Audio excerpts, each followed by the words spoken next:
சிந்தனைக்காக. எவ்வளவு பெரிய வீடாக இருந்தாலும் அந்த வீடை பாதுகாக்க தேவையான கதவு சின்னதாத்தான் இருக்கும்.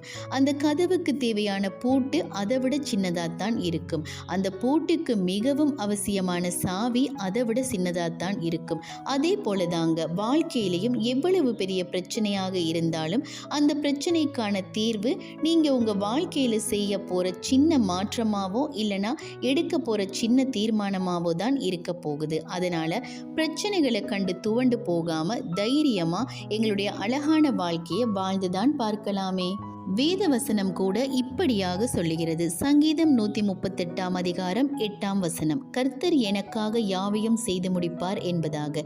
எனவே எங்களுடைய வாழ்க்கையில வருகிறதான பிரச்சனைகளை கண்டு நம்ம துவண்டு போகாம எனக்காக என்னுடைய கர்த்தர் யாவையும் செய்து முடிப்பார் என்ற நம்பிக்கையோடு எங்களுடைய வாழ்க்கையில் நாங்கள் முன்னோக்கி செல்வோம்.